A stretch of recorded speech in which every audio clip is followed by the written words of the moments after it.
Oui, nous avions commencé sur la repentance et là, nous sommes dans la deuxième partie de notre enseignement, le pardon des péchés. Et comme je le disais, on ne peut pas parler de l'évangile sans parler de la repentance et du pardon des péchés parce que c'est cela même le message central de l'évangile. Aujourd'hui, autour de nous, quand nous regardons, nous voyons que il y a à manger, à boire, il y a beaucoup de choses qui sont dites au nom de l'évangile. Mais à la lumière des Écritures, quand nous allons dans la parole, nous voyons qu'il y a beaucoup de choses qui ne se rapportent pas à l'Évangile, mais qui aujourd'hui sont euh, mis dans le package Évangile. Donc, ce que nous devons faire, c'est de pouvoir faire un bon distinguo, de pouvoir clarifier les choses, de pouvoir éclairer. Parce que dans ce flou-là, beaucoup ne se retrouvent pas. Et à raison d'ailleurs. Parce qu'aujourd'hui, quand on parle évangile, déjà, le terme, c'est souvent prier. Les gens disent je prie pour dire je crois, pour dire que je suis sauvé. Les gens disent oui, je prie, je crois en Dieu, je prie. Et généralement, quand on essaie de gratter, on voit que tout cela se rapporte au charnel. Ça se rapporte au charnel. Le message de base n'est pas, le message de base n'est pas connu, n'est pas compris. Donc, quand les gens disent je prie, c'est parce ils fréquentent une assemblée, ils ont un un besoin de spiritualité tout simplement. Parce que ça, on ne peut pas enlever cela de l'être humain. La spiritualité est liée à l'être humain. La spiritualité est liée à l'être humain. Et pour combler ce besoin-là, généralement, les gens veulent se rendre là où il y a un certain temps de recueillement, de méditation. C'est pour cela que, comme la spiritualité est liée à l'être humain, on a vu, il y a la religion qui essaye de répondre à cette spiritualité-là, mais pas dans le bon. Et on a aussi des sciences de méditation. Il y a même le yoga, il y a beaucoup de choses. Il y a beaucoup de choses.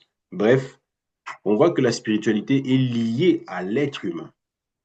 Parce que c'est Dieu qui a mis ce besoin-là dans l'être humain. Pour que l'être humain puisse comprendre que il y a autre chose au-delà de cette réalité physique. Mais malheureusement, l'homme a cherché à y répondre selon son intelligence obscurcie. Et donc, comme on disait, il est important de comprendre. Il est important de comprendre en quoi consiste véritablement le message de Dieu, l'évangile. Et nous avions eu comme passage de base Luc 24, Luc 24, de 44 à 47. Je vais lire rapidement. Luc 24, de 44 à 47. C'est juste un petit rappel.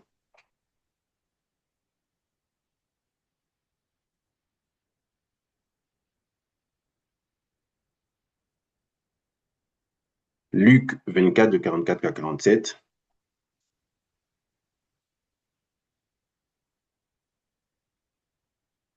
Je lis par la grâce de Dieu.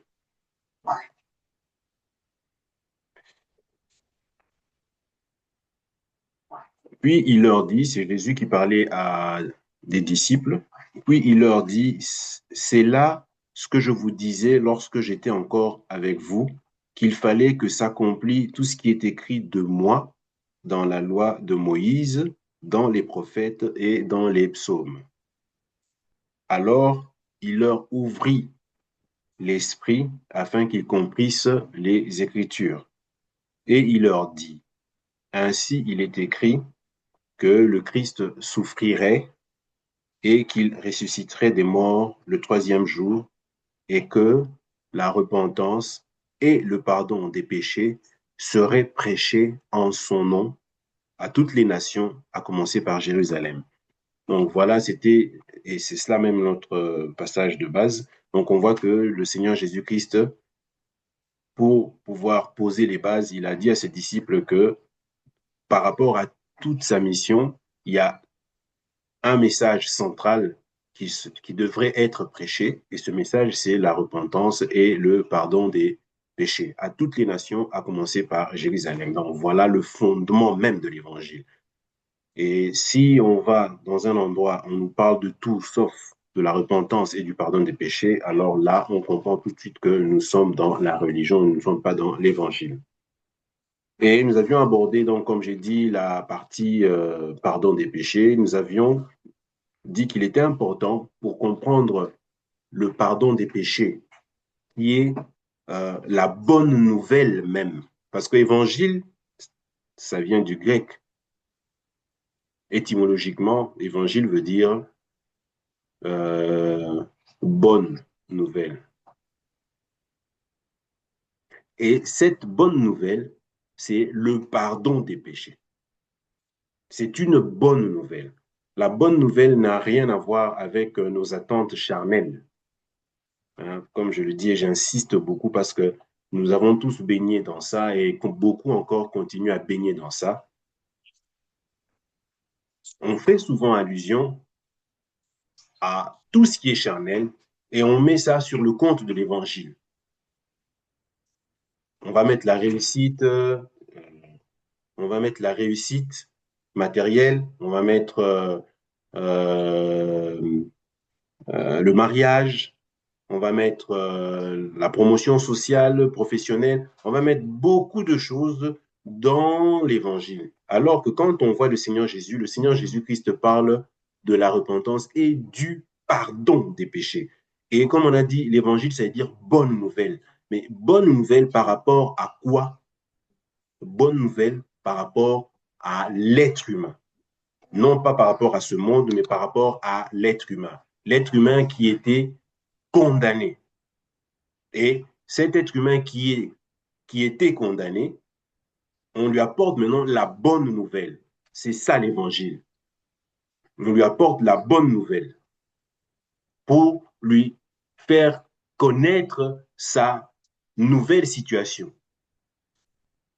Lui qui était condamné, on lui apporte la bonne nouvelle pour lui faire connaître sa nouvelle situation qui est celle d'un sauvé.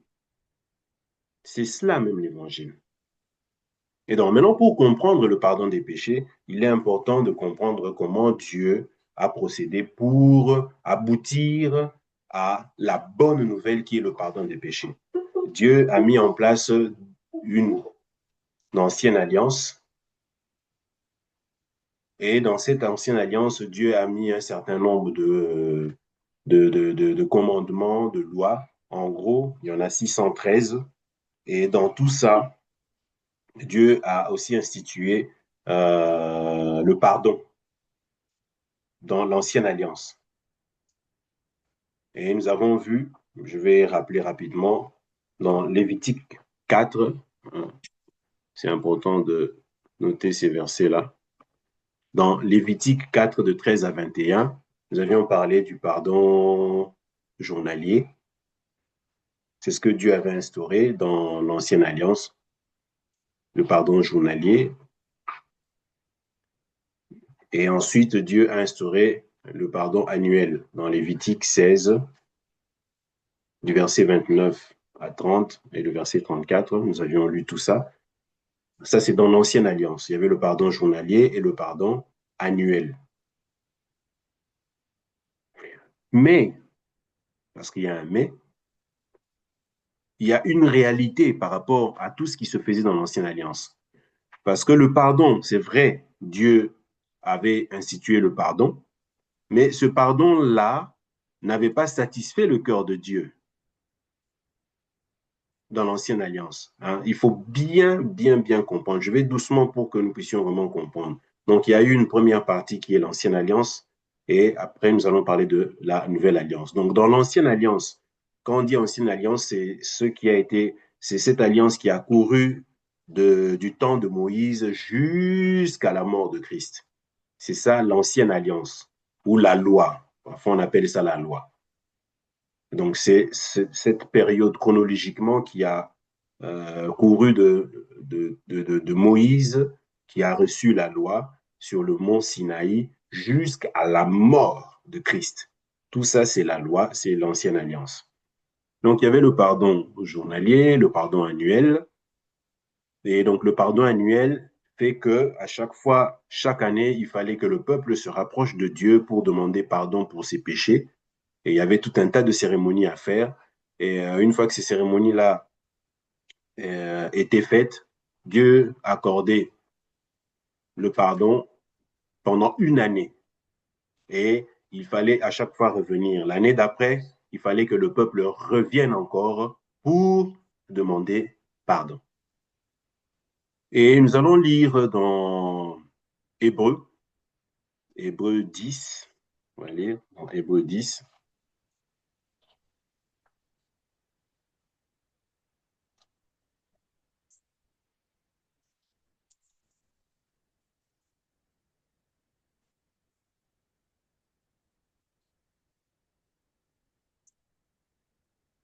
Hébreu 10.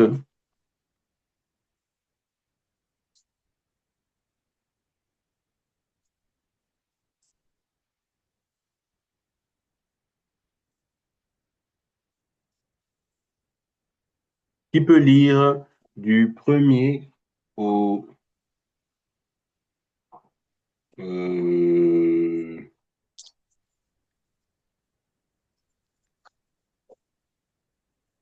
ouais, on va lire du premier au 9, au 9e verset. Donc, Hébreu 10. Là, nous sommes en train maintenant de voir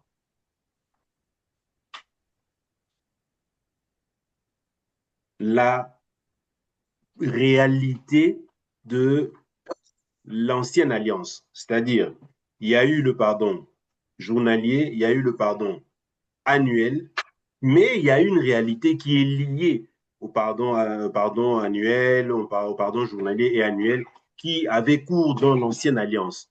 Et c'est ce que nous allons voir dans Hébreu 10 du premier au 9e verset. Qui peut lire dans la version français courant?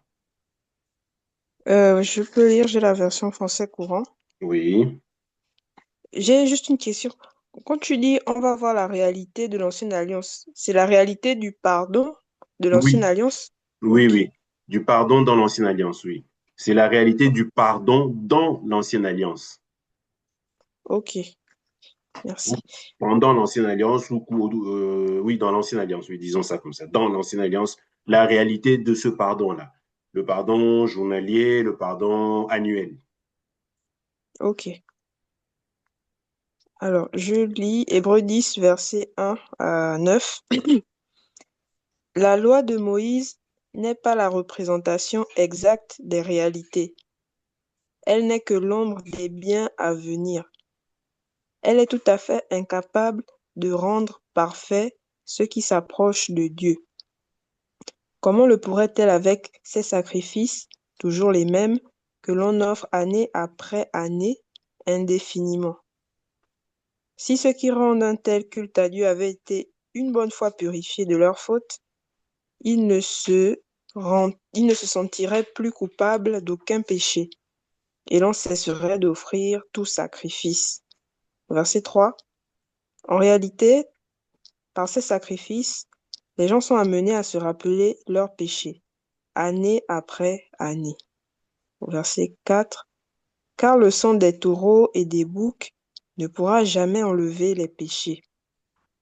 C'est pourquoi, au moment où il allait entrer dans le monde, le Christ dit à Dieu, tu n'as voulu ni sacrifice, ni offrande, mais tu m'as formé un corps. Tu n'as pris plaisir ni à des animaux brûlés sur l'autel, ni à des sacrifices pour le pardon des péchés. Alors j'ai dit, je viens moi-même à toi, ô Dieu, pour faire ta volonté, selon ce qui est écrit à mon sujet dans le Saint Livre. Au verset 8, il déclare tout d'abord, tu n'as voulu ni sacrifice, ni offrande, ni animaux brûlés sur l'autel, ni sacrifice pour le pardon des péchés, et tu n'y as pas pris plaisir. Pourtant, ces sacrifices sont offerts conformément à la loi. Et au verset 9, puis il ajoute, Je viens moi-même faire ta volonté. Il supprime donc les anciens sacrifices et les remplace par le sien. Amen. Amen. Donc, on voit que la réalité du pardon dans l'ancienne alliance, et j'insiste, l'ancienne alliance, c'est à partir de Moïse jusqu'à la mort de Christ, il y avait un pardon, mais on voit que ce pardon-là n'avait pas satisfait le cœur de Dieu. Ce pardon-là était obtenu à la suite des sacrifices d'animaux. Mais voilà que la parole de Dieu nous fait comprendre, je lis Hébreux 10 au verset 4, car il est impossible que le sang des taureaux et des boucs ôte les péchés. Donc, il y avait certes un pardon du temps de Moïse jusqu'à la mort de Christ, il y avait un pardon. Mais ce pardon-là avait quelque chose de particulier. C'est que les péchés demeuraient quand même. Les péchés étaient toujours présents. Dieu accordait le pardon, mais c'était un pardon temporaire, parce que les péchés étaient là. Et c'est d'ailleurs la raison pour laquelle, dans cette alliance-là, la loi qu'on appelle, ou l'alliance mosaïque ou l'ancienne alliance, ces termes-là vont revenir souvent. L'ancienne alliance, la loi mosaïque ou la loi, on voit que dans ce temps-là, Dieu accordait un pardon parce qu'il y avait le sang qui devait être, qui était versé, mais ce sang-là n'ôtait pas le péché. C'est ça la réalité de l'ancienne alliance. Si on comprend ça, ça va nous permettre de comprendre la nouvelle alliance. Donc, dans l'ancienne alliance, retenons ça, j'insiste beaucoup, le pardon de Dieu était accordé pour un temps bien déterminé. Et pourquoi pour un temps bien déterminé? Parce qu'au final, le péché était toujours présent. Et pourquoi le péché était toujours présent?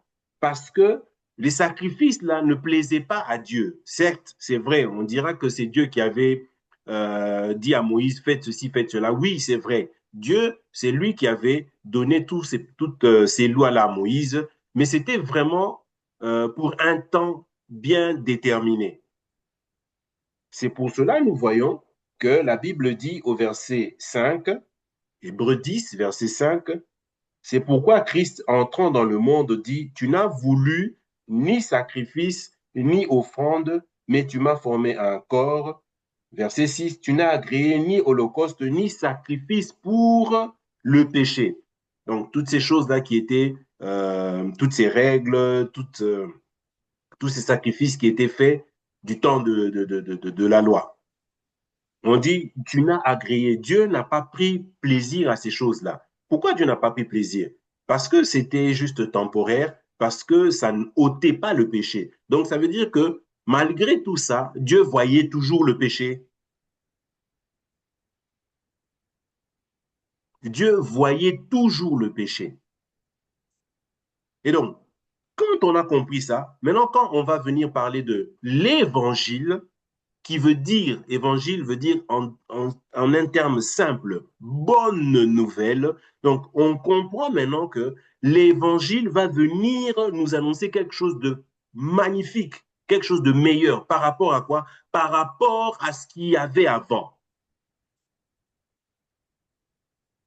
C'est pour cela, quand on parle de l'évangile, si on ne fait pas allusion à ces choses, finalement, on parle de tout sauf de l'évangile. Parce que l'évangile est lié vraiment au pardon des péchés.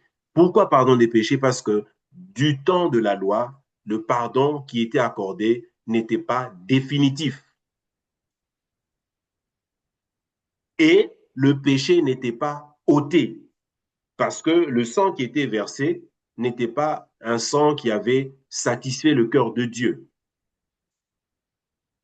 Parce que ce que nous devons comprendre, pour qu'il y ait pardon, il faut obligatoirement que le sang coule.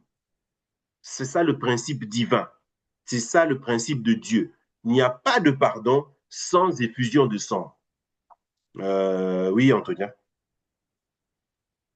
Oui, en fait, j'ai une question. Quand on parle ici des péchés dans l'Ancienne Alliance, est-ce qu'on fait allusion on va dire, aux mauvais actes commis, ou on fait aussi allusion à la nature de l'homme aussi?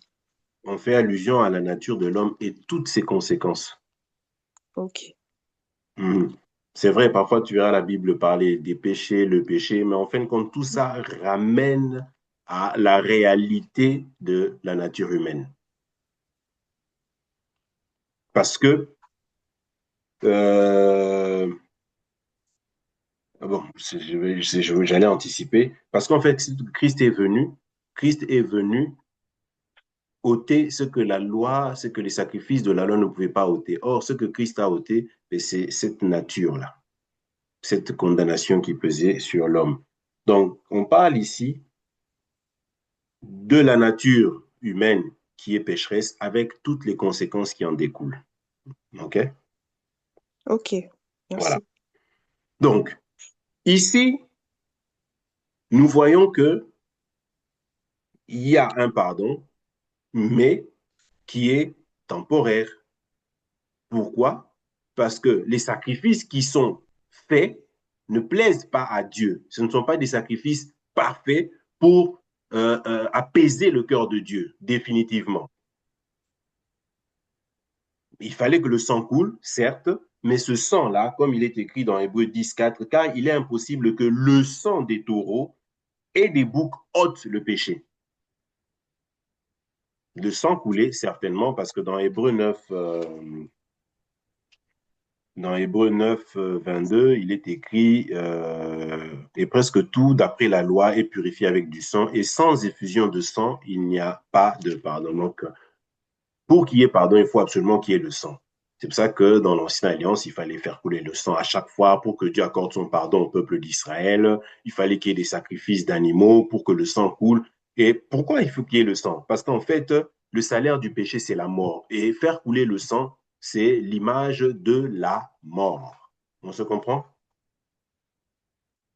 Oui, Donc, s'il fallait absolument que le sang, parce que le salaire du péché, c'est la mort.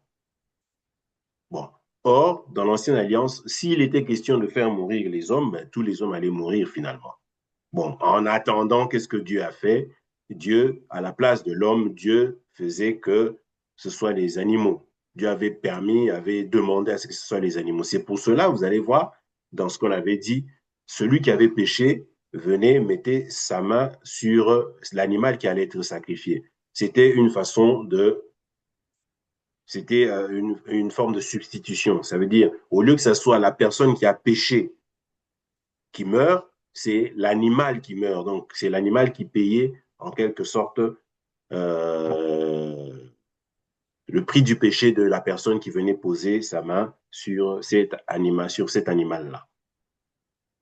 C'est ça la réalité de l'Ancienne Alliance. Et maintenant, nous voyons que Dieu va faire une promesse. Nous allons lire ça dans Hébreu 8. Hébreu 8. Hébreu 8.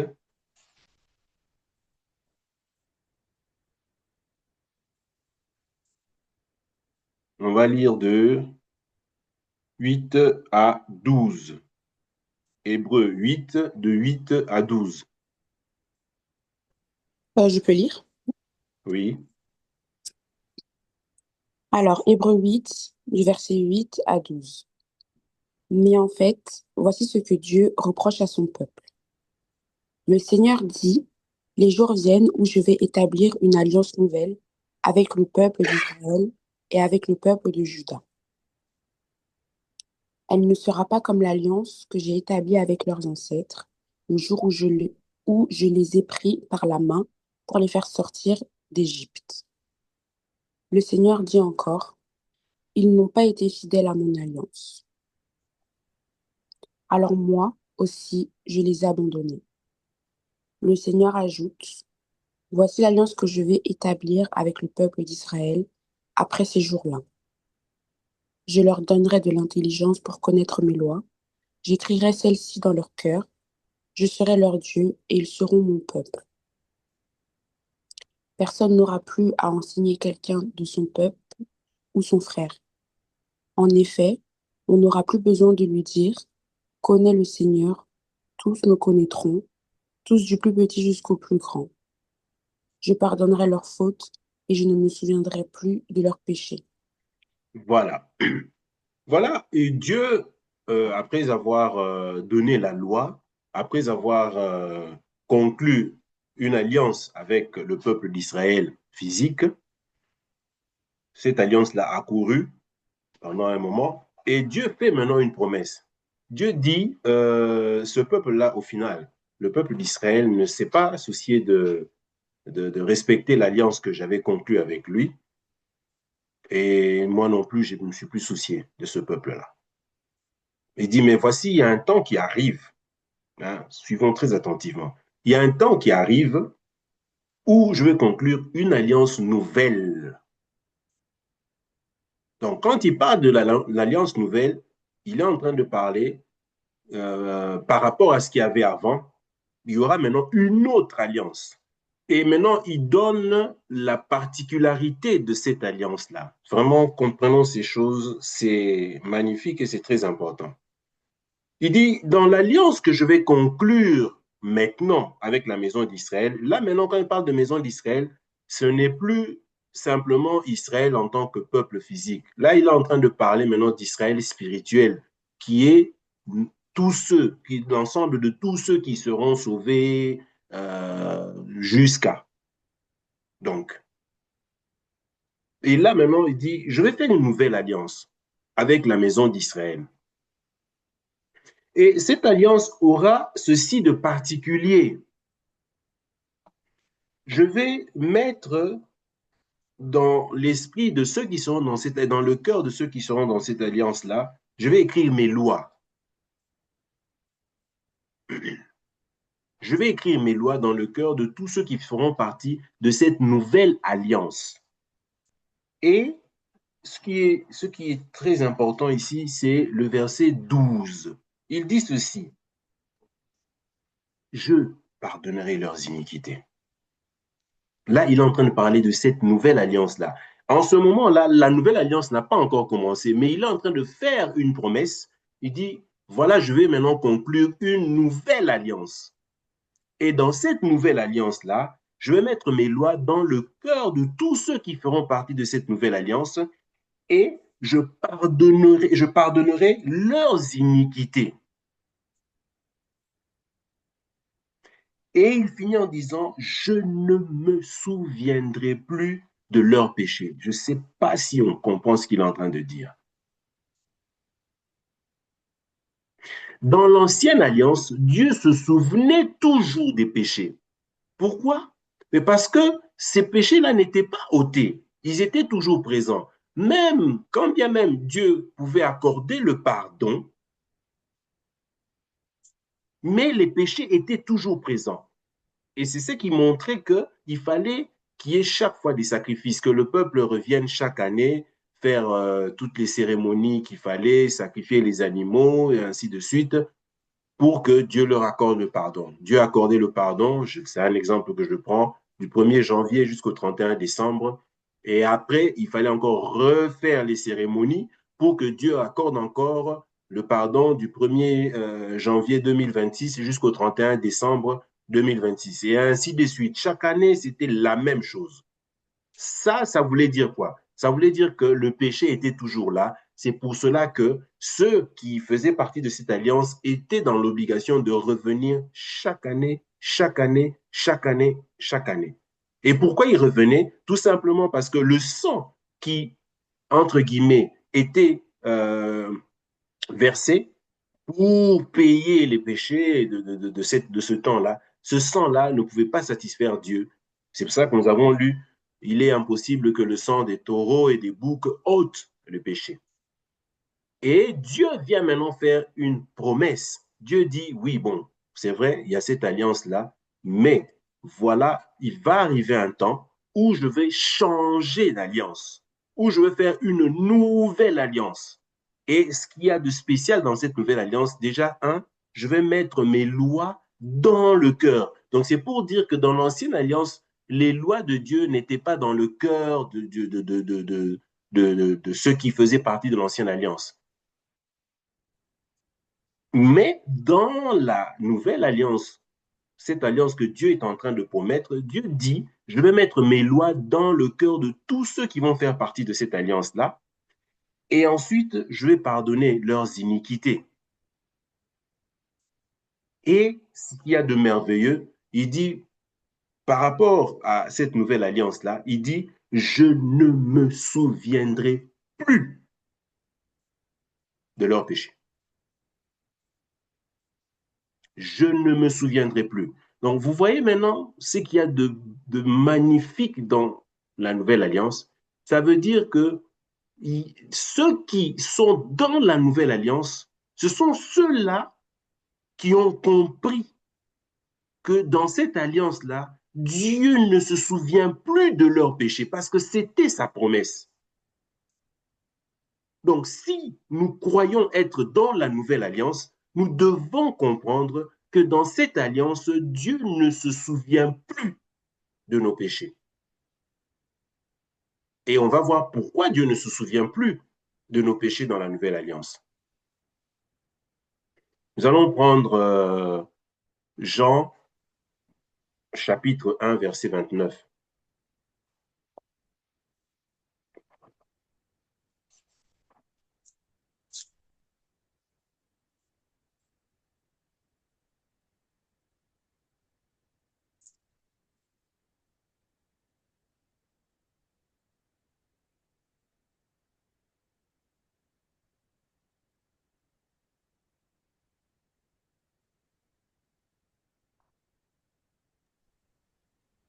Je peux lire Oui. Jean chapitre 1 au verset 29. Le lendemain, Jean vit Jésus venir à lui et il dit, voici l'agneau de Dieu qui enlève le péché du monde. Amen. Amen. Amen. Donc, on voit là, c'est Jean. Jean, en ce moment-là, au moment où ce qui est relaté ici, au moment où ça se passe, c'est encore l'ancienne alliance. Parce qu'on a dit que l'ancienne alliance, ou la loi, ou encore l'alliance mosaïque, c'est cette alliance que Dieu avait conclue avec le peuple physique d'Israël qui a couru de l'époque de Moïse jusqu'à la mort de Christ. Et là, nous voyons que nous sommes encore dans l'ancienne alliance. Jean qu'on appelle communément Jean-Baptiste, avait été envoyé par Dieu pour venir annoncer la venue de Jésus. Et lorsque Jean, qui était en train de baptiser les gens dans le Jourdain, lorsque Jean voit Jésus, hein, écoutez ce que Jean dit concernant Jésus, parce que Jean avait en lui le Saint-Esprit, et lorsque Jean voit Jésus, il dit, voici l'agneau de Dieu qui enlève. J'aimerais vraiment que nous puissions saisir ces choses. Il dit, voici l'agneau de Dieu qui enlève le péché du monde. Dans d'autres versions, c'est marqué qui ôte le péché du monde. Si Jean donne cette précision, ce n'est pas un hasard. Ce n'est pas un hasard. Il dit, voici l'agneau de Dieu qui ôte, qui enlève. Qu'est-ce que nous avions lu par rapport au sang des taureaux et des boucs? Qui peut se rappeler? On l'a lu il y a 5-10 minutes là. Que c'est pas ça qui enlève le pardon. Pardon? Que ce n'est pas le sang, c'est pas avec le sang des taureaux que ils pourront être pardonnés. Oui, mais le terme exact, c'est vrai ce que tu as dit, mais le terme exact par rapport à ce que nous venons de lire ici, si on dit, voici l'agneau de Dieu qui ôte le péché, mais qu'est-ce qui avait été dit par rapport au sang des boucs et des taureaux? Le terme exact, c'était quoi? Va lire dans Hébreux 10, Hébreux 10, 4. Il faut retenir ces termes-là, c'est très, très, très important. C'est ça C'est ça même qui fait qu'on soit sauvé ou pas sauvé, qu'on soit croyant ou pas croyant. Mhm. Car il est impossible que le sang de taureau et de bouc enlève les péchés. Voilà, c'est ce terme-là. Donc, il est impossible, parce que ces termes-là, c'est très, très important de bien les retenir. Il est impossible que le sang des taureaux et des boucs enlève les péchés. Mais ici, on dit, voici l'agneau de Dieu qui enlève le péché. Donc, on voit bien une nette différence. Dans l'ancienne alliance, tous les sacrifices qui étaient faits dans l'ancienne alliance ne pouvaient pas enlever le péché. Mais ici, on nous montre qu'il y a une réalité, c'est qu'il y a un agneau qui vient maintenant pour enlever le péché. C'est ça qui fait la différence entre les deux alliances. Donc, quelqu'un qui dit être dans la nouvelle alliance, je reviens, c'est ce que j'avais dit, quelqu'un qui dit être dans la nouvelle alliance et qui croit encore avoir le péché en lui, cette personne n'a pas compris ce que c'est que la nouvelle alliance et cette personne n'est pas encore dans la nouvelle alliance. On n'est pas dans la nouvelle alliance parce qu'on dit Seigneur Jésus, je crois en toi, pardonne-moi, ou je vais me faire baptiser, ou je vais prier dans telle ou telle assemblée. Ce n'est pas ça qui fait que nous soyons enfants de Dieu ou dans la nouvelle alliance. Ce qui fait que nous sommes dans la nouvelle alliance, c'est d'avoir compris l'œuvre de l'agneau de Dieu et de croire à ce que l'agneau de Dieu a accompli. C'est ça qui fait que nous soyons dans la nouvelle alliance. C'est ça qui fait que nous soyons sauvés. C'est ça qui fait que nous soyons enfants de Dieu. Ce n'est pas le fait d'être baptisé. Ce n'est pas le fait d'aller dans une assemblée. Ce n'est pas le fait d'être né dans une famille chrétienne. Ce n'est pas le fait de jeûner. Ce n'est pas le fait de dire que je crois en Jésus. Tout ça, ce n'est pas ça. C'est ce à quoi on croit, ce qu'on a compris. Parce que c'est ça l'évangile. Qui peut me lire Romains 1,16?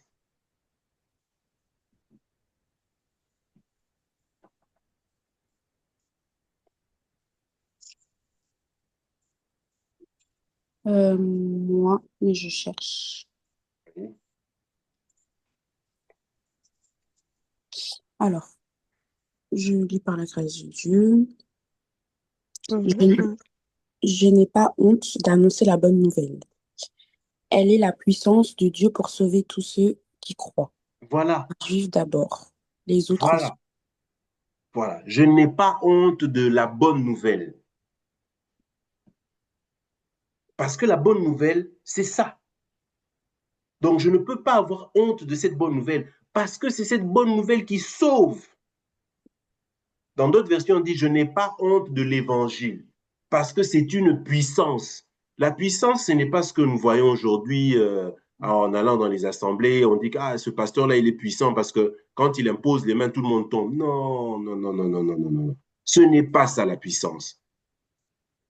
Dieu fait les choses pas comme les hommes le pensent.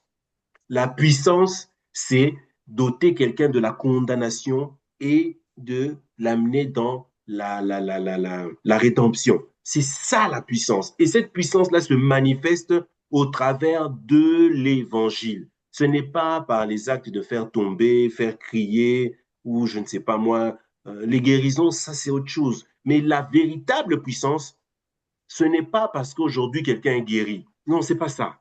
Ça, c'est un bonus que Dieu peut accorder à qui il veut. La véritable puissance de l'évangile, c'est le fait que lorsqu'on l'annonce et que quelqu'un croit à ce message-là, cette personne est pardonnée de tous ses péchés et cette personne est maintenant définitivement sauvée. C'est ça la puissance de l'évangile. Ça se manifeste vraiment avec une telle subtilité. Ce n'est pas dans des démonstrations physiques où il faut, je ne sais pas moi, faire telle démonstration, non. C'est le simple fait que lorsque ce message est annoncé et que quelqu'un croit à ce message-là, cette personne reçoit le pardon des péchés et cette personne est définitivement sauvée. C'est pour cela, Romains 1,16 dit, je n'ai pas honte de l'évangile ou de la bonne nouvelle parce que c'est une puissance pour sauver. C'est une puissance pour le salut de quiconque croit. Pour le salut de quiconque croit. C'est ça la puissance de l'évangile. Parce que ce n'est pas un homme qui peut accorder cela à un autre homme. Et pourquoi c'est une puissance? Parce que enlever quelqu'un de la condamnation pour l'amener au salut, il n'y a que Dieu pour faire ça. Il n'y a que Dieu qui accorde ça. Alors, si les gens pensent que la puissance de l'évangile, c'est parce qu'on est guéri, on peut être guéri tout en restant condamné. Hein. Ou parce qu'on a prié, on a obtenu un voyage, on a obtenu un poste, on a obtenu un emploi ou tout ce qu'on veut. Tout ça, il y a des gens, même sans prier, qui obtiennent ça. Il y a des gens qui ont des rémissions de cancer, mais qui ne prient pas. On voit, moi je travaille dans un hôpital, il y a des gens qui ont eu des rémissions de cancer sans pour autant prier Jésus. Ce sont des gens, quand tu leur parles de l'évangile, ils disent, ah, mais ces histoires-là, moi, laisse tomber, je ne crois pas, ce sont des fables. Et ces gens-là ont des rémissions de cancer. Il y en a qui, ont qui obtiennent de l'emploi, des bons postes, sans prier Jésus. Donc, c'est pour dire qu'on ne peut pas attribuer la puissance de l'évangile sur des choses terrestres, sur des choses matérielles. La puissance de l'évangile, c'est par rapport au salut. C'est là la différence. Parce que tous ceux qui obtiennent les choses dans ce monde, s'ils n'ont pas cru en Jésus, on a vu l'histoire le dimanche dernier de la personne riche qui vivait joyeusement, mais on a vu sa fin. Son éternité, c'est dans le lieu de tourment. Pourtant, cette personne, la Bible dit, cette personne menait une vie joyeuse, mais son éternité, c'est dans le lieu de tourment. Et cette personne commence à demander même qu'on vienne mettre sur sa langue ne serait-ce qu'une goutte d'eau, parce qu'il souffre, elle souffrait cruellement, elle souffre cruellement parce que c'est jusqu'à ce jour. Parce que dès qu'on est de ce côté-là, c'est éternellement. Donc cette personne souffre cruellement dans cette flamme-là. Donc on voit que le salut, c'est par rapport à l'âme. J'avais une question. Désolée, j'ai pas réussi à mettre la main. À trouver la main. Oui, ok. Oui. Tu disais que c'est pas le baptême qui sauve, mais ben, j'en avais parlé avec ma copine et on avait vu que dans Marc 16, il y avait écrit celui qui croira et qui sera baptisé sera sauvé, mais celui qui ne croira pas sera condamné. Donc, qu'est-ce qui veut Ok, dire ce oui. verset? Alors, quand on parle de celui qui croira et qui sera baptisé, ce n'est pas le baptême d'eau, c'est le baptême du Saint-Esprit. Parce que quand on croit en Christ, on est baptisé en Christ, c'est-à-dire on est baptisé de son esprit. Alors, je vais montrer un passage. Je le retrouve.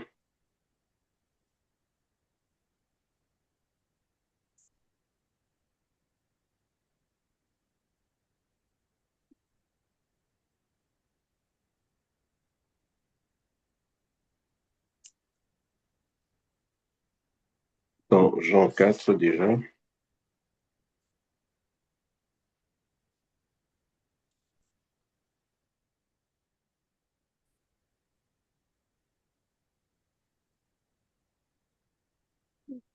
Alors, tu peux déjà lire Jean 3, 5 à 6. Alors, on va au verset 5 à 6. Jésus répondit, en vérité, je te le dis, à moins de naître d'eau et d'esprit, on ne peut entrer dans le royaume de Dieu. Ce qui est né de parents humains est humain, et ce qui est né de l'esprit est esprit. OK.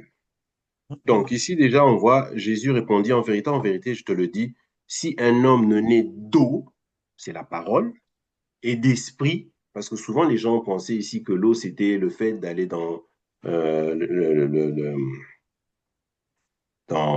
la rivière ou dans le fleuve. Ici, l'eau, c'est la parole.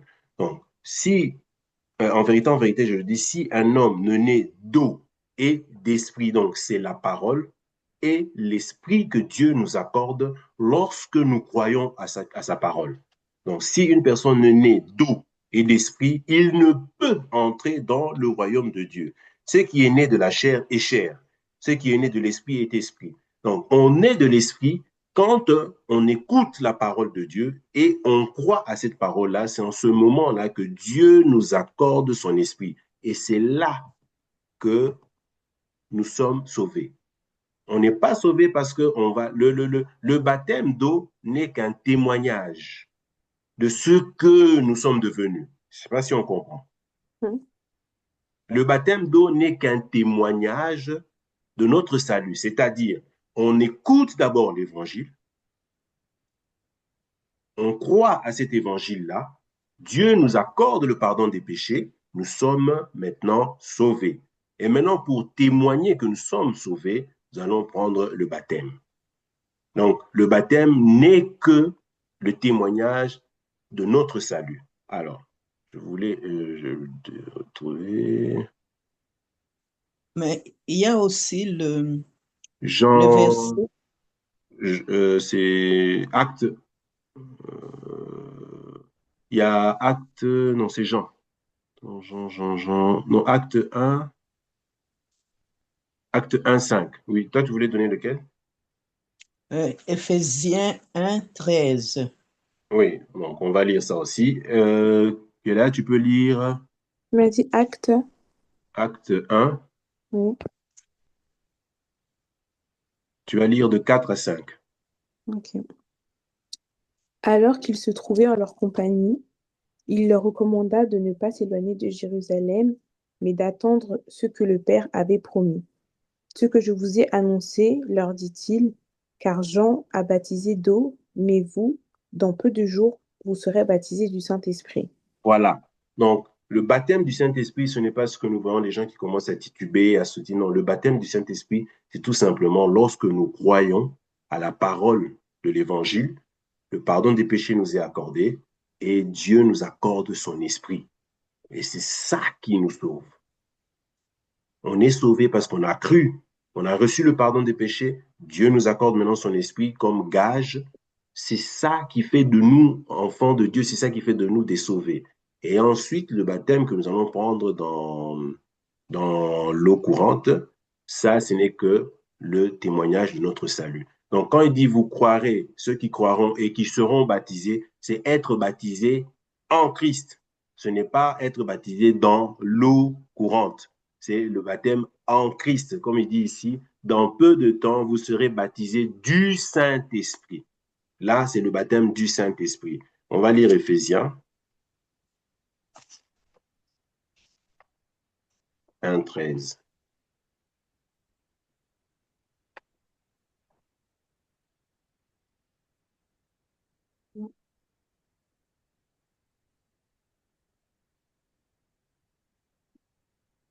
Alors je lis Éphésiens 1, verset 13.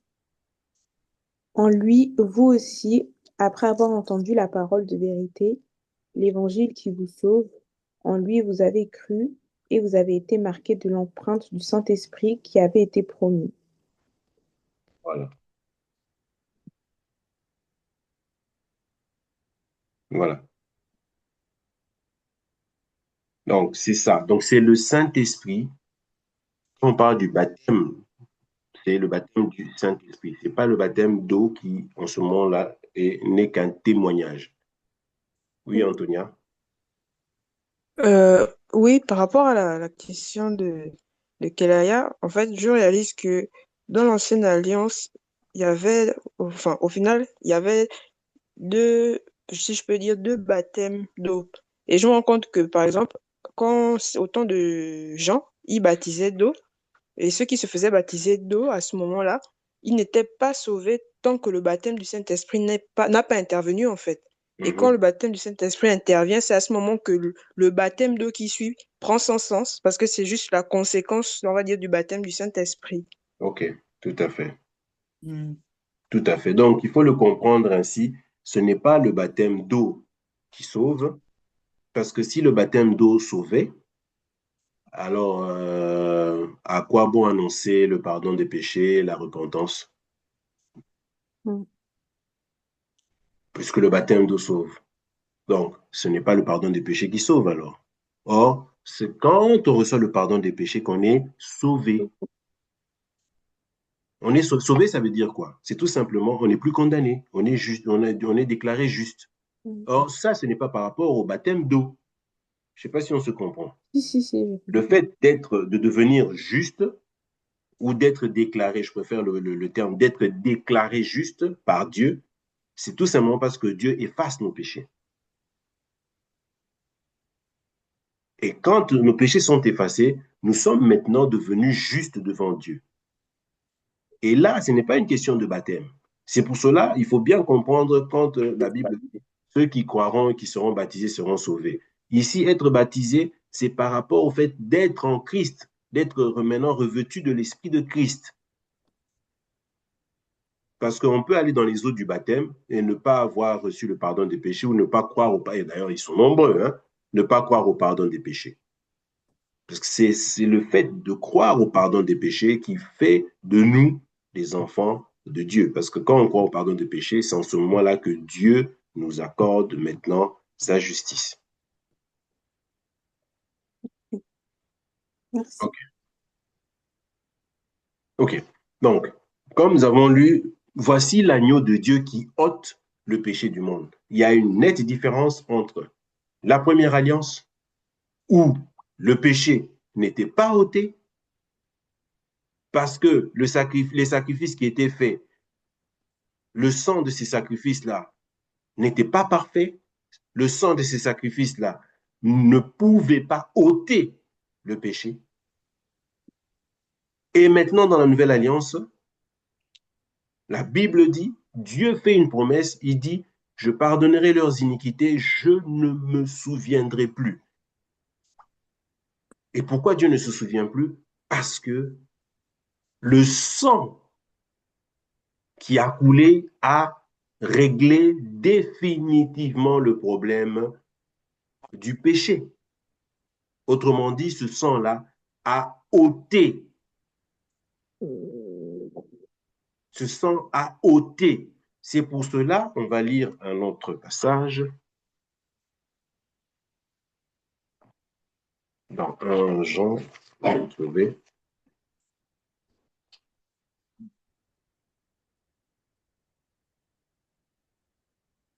Un Jean.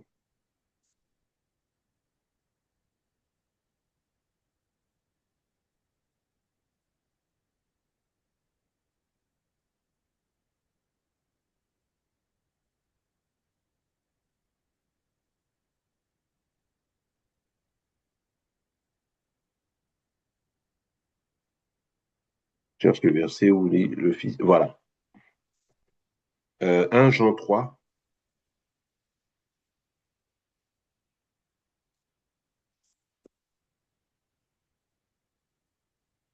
verset 8. Je peux lire? Oui, Stone. Ok. Je lis par la grâce de Dieu. Celui qui pêche est du diable, car le diable pêche dès le commencement. Le Fils de Dieu apparut afin de détruire les œuvres du diable. Amen. Amen.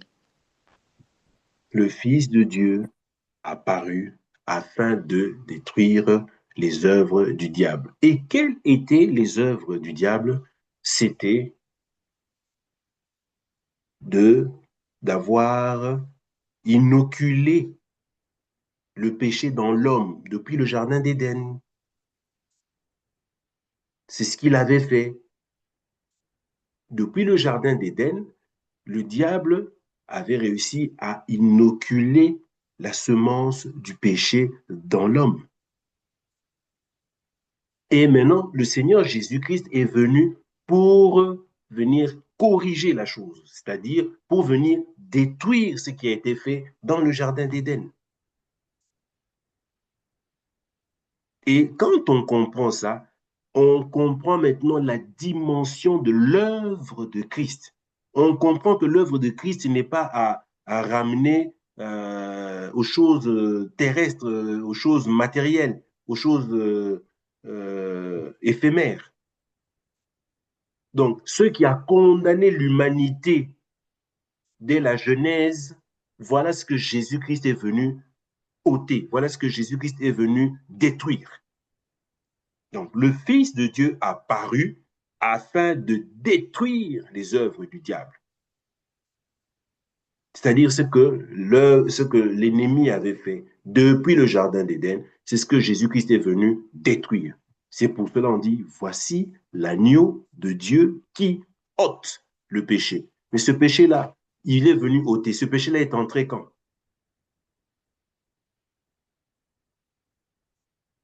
Romains. Romains.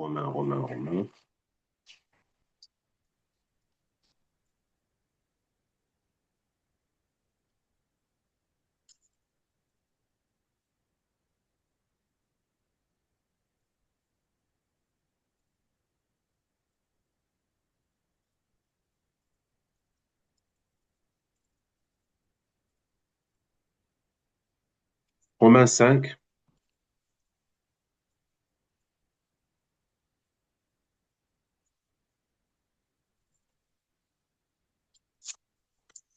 Romains 5.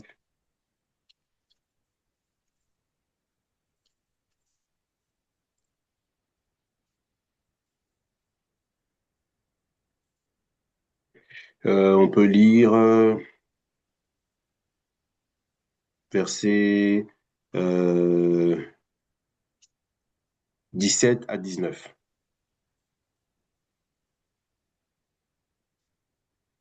Je peux lire Oui. Romains 5, 17 à 19. Certes, la mort a manifesté son pouvoir par la faute d'un seul, à cause de ce seul être, mais par le seul, mais par le seul Jésus-Christ, nous obtenons beaucoup plus. Tous ceux qui reçoivent la grâce abondante de Dieu et le don de son œuvre salutaire vivront et régneront à cause du Christ. Verset 18. Ainsi, la faute d'un seul être, Adam, a entraîné la condamnation de tous les humains. De même, l'œuvre juste d'un seul, Jésus-Christ, libère tous les humains du jugement et les fait vivre. Et au verset 19, par la désobéissance d'un seul, une multitude de gens sont tombés dans le péché. De même, par l'obéissance d'un seul, une multitude de gens sont rendus justes aux yeux de Dieu. Voilà. Donc, on voit ici l'œuvre de Christ, la puissance de l'œuvre de la croix. C'est pour cela, je n'ai point honte de l'évangile. On ne peut pas avoir honte de l'évangile. Au contraire, on doit proclamer l'évangile partout où on passe. Quand on a honte de l'évangile, c'est qu'on n'a pas compris la puissance, la perfection de l'œuvre de Christ à la croix. On va proclamer l'évangile. Pourquoi? Parce que c'est une puissance, c'est la puissance de Dieu pour le salut. C'est en écoutant l'évangile que les gens qui croient à cet évangile sont sauvés. Ce n'est pas, comme on dit, en donnant la vie à Jésus. Non, on ne peut pas donner la vie à Jésus parce qu'on n'a aucune vie à donner, comme on avait dit la dernière fois. La vie devant Dieu, ce n'est pas le principe physique de respiration, de respiration ou du fait que le cœur bat physiquement. Non, la vie de Dieu, c'est le fait d'être avec Dieu, d'être en Christ. Donc, or, pour ceux qui ne sont pas en Christ, Dieu considère ces gens-là comme étant morts. Et dire, comme on le voit dans les assemblées, j'ai donné ma vie à Jésus, c'est faux. ça n'a aucun support biblique. Non, on n'est pas sauvé parce qu'on a donné sa vie à Jésus, non. On est sauvé parce qu'on a entendu l'évangile qui nous parle de la repentance et du pardon des péchés. On a cru que Dieu nous a accordé le pardon des péchés au travers de Jésus-Christ. Et le fait qu'on ait cru, Dieu nous accorde ce pardon des péchés-là. Et en ce moment-là, devant Dieu, nous sommes clean, nous sommes justes, parce qu'il a fait la promesse, souvenons-nous, il a dit dans l'alliance que je vais traiter, la nouvelle alliance, je pardonnerai leurs iniquités, je ne me souviendrai plus de leurs péchés. Amen. Amen. Amen. Donc, vraiment, méditons sur ces choses, on va continuer, on va essayer d'aller encore plus en détail, voir ce que Christ nous a accordé au travers de l'œuvre de Christ. C'est pour cela que l'on dit souvent, ceux qui demandent encore pardon, ces personnes-là n'ont pas compris l'œuvre de Christ, ces personnes-là n'ont pas cru à l'œuvre de Christ. Et comment je veux dire, la foi, ce n'est pas le fait d'avoir confiance en soi. Non, la foi, c'est de croire, vraiment alors croire aveuglément à ce que Dieu dit. Dieu dit, dans la nouvelle alliance, je pardonnerai leurs iniquités, je ne me souviendrai plus de leurs péchés. Mais qu'est-ce que la chair, qu'est-ce que l'intelligence humaine a tendance à nous faire croire? C'est que oui, mais attends, mais tu vois pas que tu viens d'insulter quelqu'un. Mais Dieu me dit que je ne me souviendrai plus de tes iniquités et je pardonnerai tes iniquités, je ne me souviendrai plus de tes péchés. Qu'est-ce que ça veut dire? Ça veut dire que Dieu t'a justifié non pas par rapport à ce que tu as fait ou tu vas faire, mais Dieu t'a justifié parce que tu crois en ce que Jésus a fait. Le pardon nous est accordé pas par rapport à nous-mêmes. Le pardon nous est accordé par rapport au fait que Christ a payé. Vous voyez l'animal qui était sacrifié du temps de Moïse. C'est cet animal qui subissait le sort du pécheur. On se comprend. Au lieu que ce soit le pécheur qui soit sacrifié, qui soit tué à cause de son péché, qu'est-ce qui se passait dans la loi de Moïse? On prenait un animal, c'était l'animal qui était tué à la place de celui qui avait péché. Et c'est exactement ce que Jésus a fait. Jésus est venu, il a payé une fois pour toutes, pour tous ceux qui ont péché, avant nous, jusqu'à et même après nous. C'est ça qui fait la puissance de l'œuvre de Christ. C'est pour cela ne pas croire à ce que Christ a fait, c'est vraiment fouler aux pieds la grâce de Dieu. C'est vraiment minimiser ce que Christ a fait. Amen. Amen. Amen. Bon, que Dieu vous bénisse. On continuera la prochaine fois. Amen. Amen. Merci. Merci. Merci. Bon Bonne dimanche. journée.